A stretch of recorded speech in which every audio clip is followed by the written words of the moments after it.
Study Session 15, Interest Groups. Introduction. In this study session, we shall be discussing how activities of various interest groups influence government policies and decisions.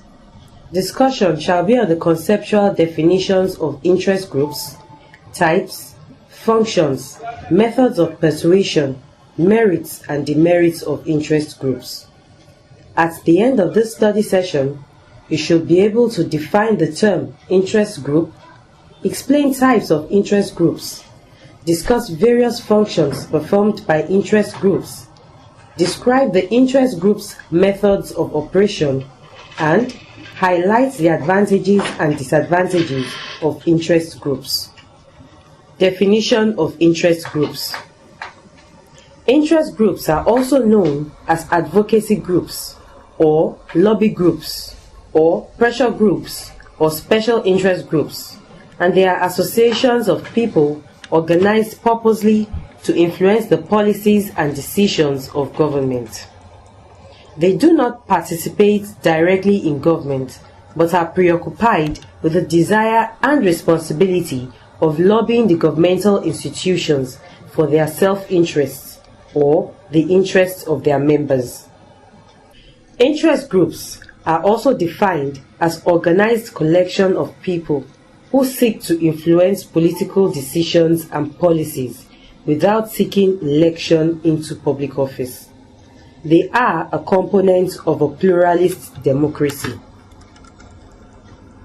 The importance of interest groups cannot be overemphasized, despite their non-direct involvement in the decision-making process of the government. They often persuade the government to adopt one particular policy action or the other through various methods, including strike action. In developed countries and elsewhere, the views and opinions of the interest groups are often given priority attention by the government, especially as they relate with the goal setting and decision making of the government. Interest groups play a great role in the provision of information.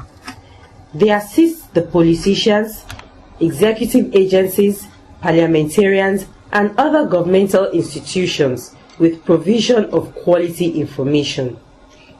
They also seek for 3 different kinds of information from government, and these go thus: the status and prospect of bills under active consideration, the electoral implications of legislators' support or opposition to potential legislation, and the political, economic, social, and environmental consequences of policies. Aside from advocacy, interest groups are often engaged in service delivery of some kind, often to their members. The whole idea about being a member of an interest group is not basically to derive financial benefits directly from such group, but the major reason is to join a group that will advance the interests of its members by influencing government to adopt specific policy actions which seem to make the interests of the members of the group actualized. Interest groups should be particular about the interests of its members because the main motive that catalyzes the desire of people to join an interest group in the first instance is to derive some benefits through the interest group. Similarly, people often join an interest group because they have something in common, which may include ideological interpretations. In the course of fulfilling the overall goal of the group, the members may accept to sacrifice their individual interests owing to the fact that the basis for the establishment of the group is to articulate specific organizational agenda, which is what motivated people into joining the group in the first instance. This is according to Salisbury, 1969, pages 1 to 32. Let us now discuss the various types of interest groups. Types of interest groups. There are several types of interest groups, and these include the following. Occupational interest groups. These include interest groups that are essentially created by people who belong to the same occupation or occupations to advance their interests. These groups are primarily concerned on how to improve the interests and well-being of their members. They usually persuade or influence the government's actions and decisions for self-interest of their members. You cannot see the National Union of Road Transport Workers, NURTW, calling out its members to take a public demonstration or embark on a strike action to advance the interests of the teachers or medical doctors. This is because each occupation has its group or groups to advance the cause of the members. Notwithstanding, there are some occasions where some other interest groups will decide to act in solidarity with one of their sister groups to advocate for the interests of such groups or the larger segments of the society.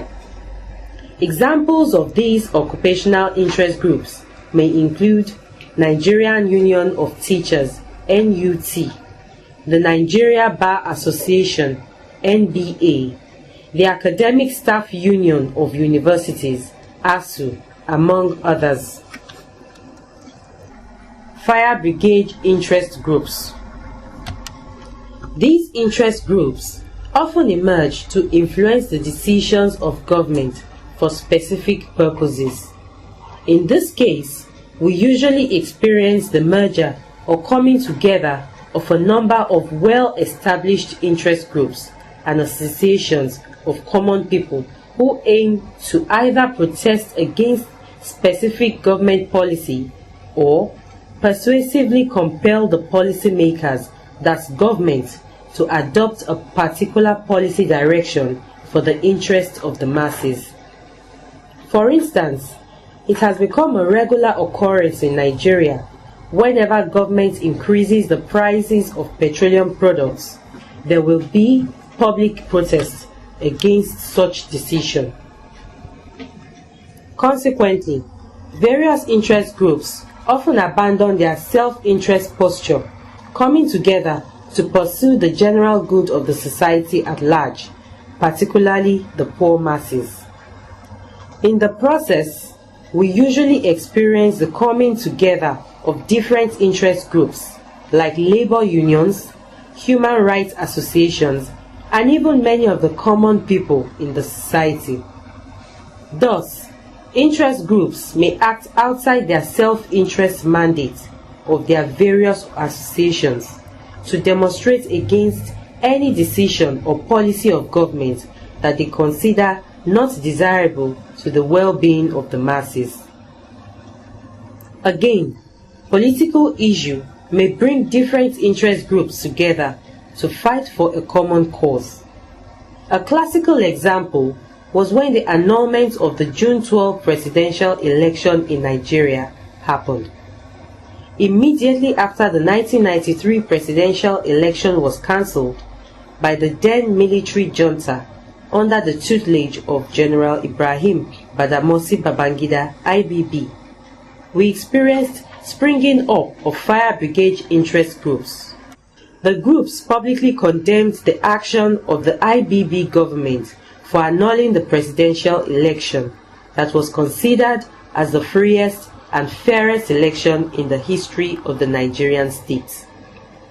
More so, they adopted several tactics or methods of operation ranging from subtle criticism, propaganda, public demonstration, to systematic paralysis of socio-economic activities of the nation through volcanic strike action. There is no gainsaying that the activities of those participating interest groups forced the despotic ruler, IBB, to step aside from power and hurriedly put in place or set up an interim government headed by Chief Ernest Shonekan on the eve of the 27th of August 1993. Religious interest groups. These interest groups are essentially established to protect their sectarian interests. The groups often lobby the government to protect and advance their religious interests. Thus, it is not surprising that these interest groups play a very important role in the decision-making process of both the domestic and foreign policies of the nation, that is, Nigeria. Most government officials are easily persuaded to adopt a particular policy direction if the persuasive instrument of religion comes into play. There is no doubt that religion played a great role in the breaking and subsequent restoration of diplomatic relations between Nigeria and Israel, in which the Muslim circle supported the former, while the Christian circle supported the latter. See Ambe Uva and Kasali, 2007, and Ojo, 1986. Reflection. It is also fitting at this juncture for me to mention the numerous attempts made by the Jews to entice underdeveloped countries to their side. Barely 2 years ago, they offered a sizable amount of loan to the federal government of Nigeria. The offer was accepted by all the governments except we in the north, who rejected it outright. I made it vividly clear at the time that northern Nigeria would prefer to go without development rather than receiving an Israeli loan to aid. We took this step only in good faith as Muslims. This was said by Sir Ahmadu Bello, former Premier of Northern Nigeria. This is according to Padan in 1986. Considering the foregoing, you will agree with me that religious interest groups have great impact on decision-making process, particularly as virtually all the government functionaries are members of one sect or the other. On domestic front, religious interest groups are also very visible in lobbying the government to articulate policies that seem to promote their respective religious agendas. During the Sharia saga in Kaduna State of Nigeria and elsewhere, a lot of Muslim groups praised the decision of government under Alhaji McCarthy between 1999 and 2007 to introduce Sharia legal code in Kaduna State. But the Christian Association of Nigeria, CAN, and several other Christian groups publicly criticized the government's action in Kaduna and elsewhere. Nonetheless, the situation became tensed as the state forced bloody interreligious conflicts, leading to breakdown of law and order in the state.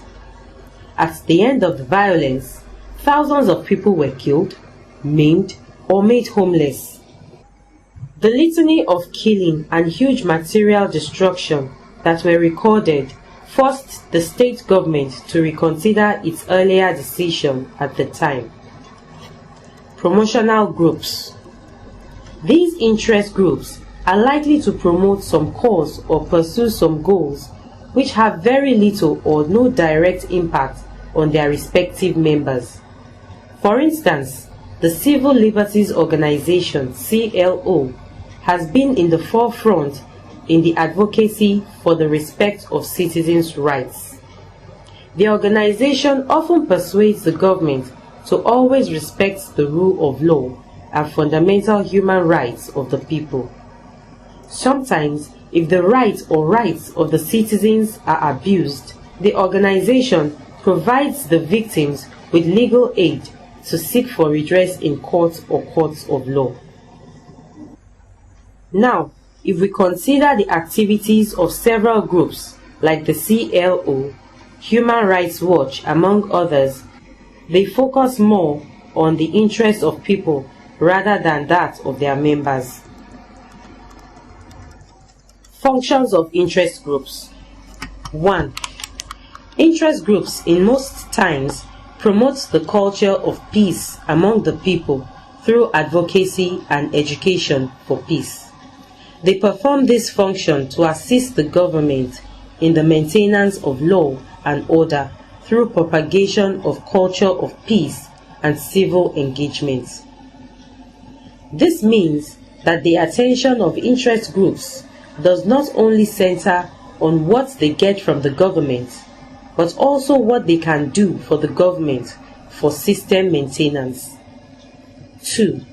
They often persuade the government to adopt one particular policy option or the other to advance the interests of their members. 3. Some interest groups promote economic development of the country. They advise the government on ways through which the economy of the nation will get better. Some of these interest groups include Manufacturers Association of Nigeria, MAN, the Chambers of Commerce, among others. 4. They serve as the middlemen between the government and the people.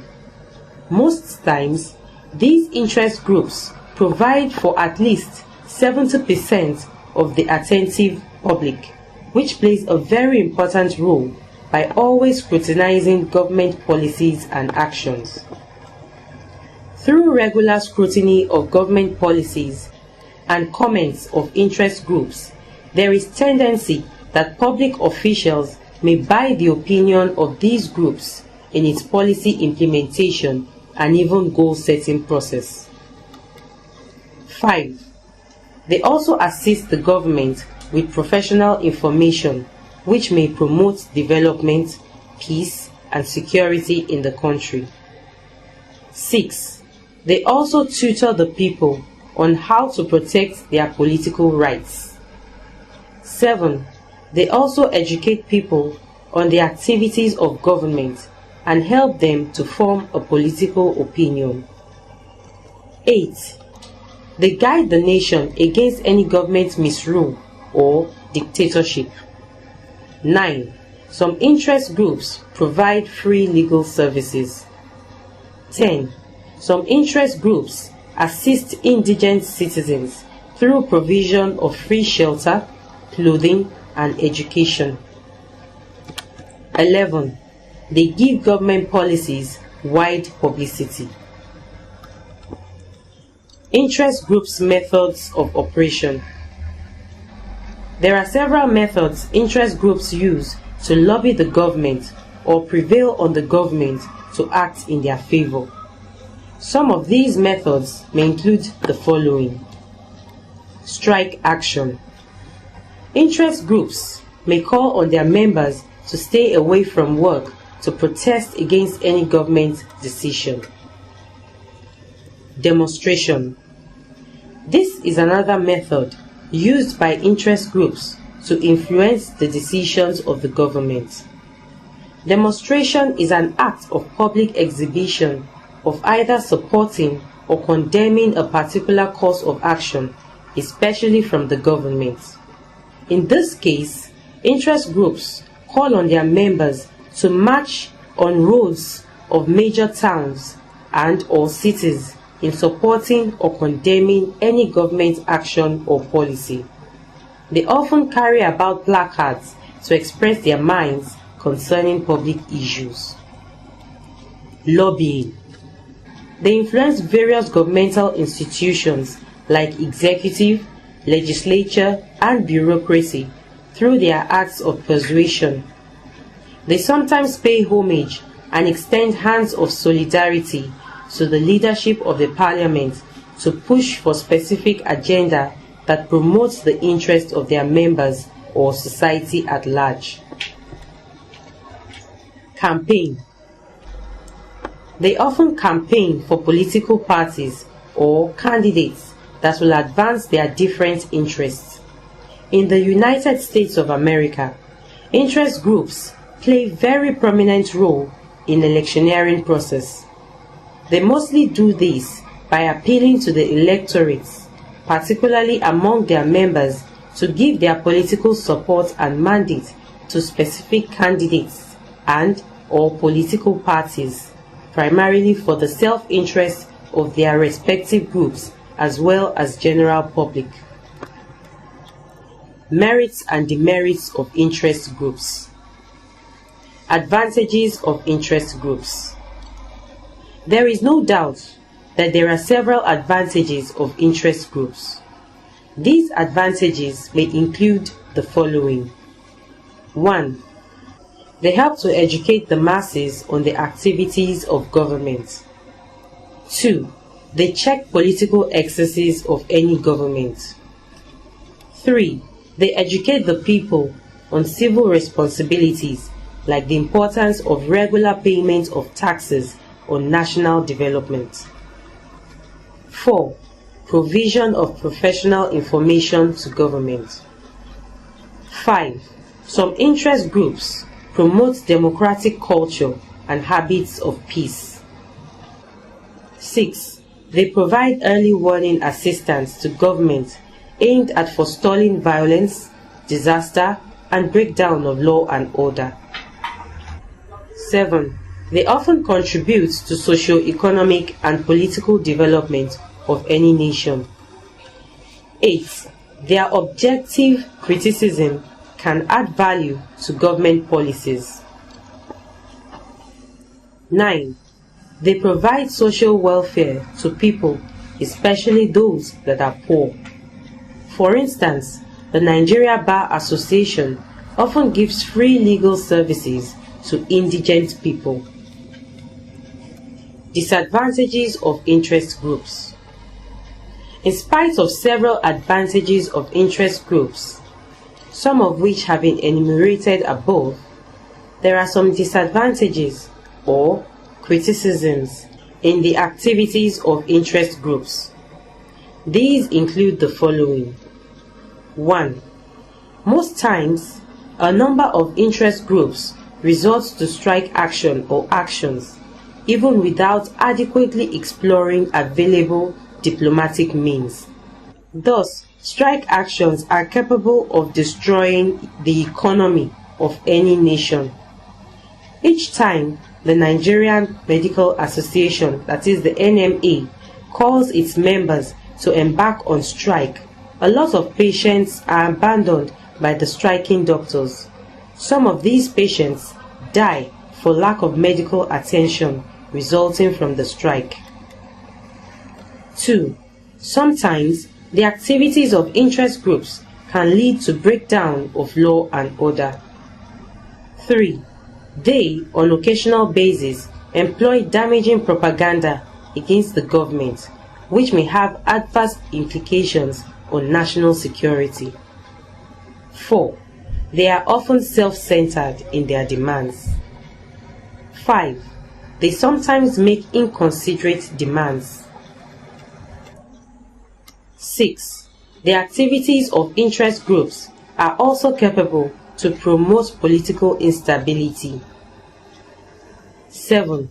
Some interest groups can be used by opposition parties to discredit the government for selfish motives. Study session summary. From the foregoing, it is clear that interest groups play prominent roles in government policy formulation and decision-making process. The groups lack the power to participate directly in governance, but they often influence government decisions to suit the overall objectives and interests of their respective associations. There are several types of interest groups, and these include the occupational interest groups, fire brigade interest groups, among others. The activities of interest groups remain unique with different functions they perform. Their activities are not limited to requesting from government, but they also assist the government in its responsibility through provision of essential and welfare services such as shelter and even employment for the jobless citizens and indigent people. There are advantages and criticisms of interest groups. End of study session 15. Thanks for listening.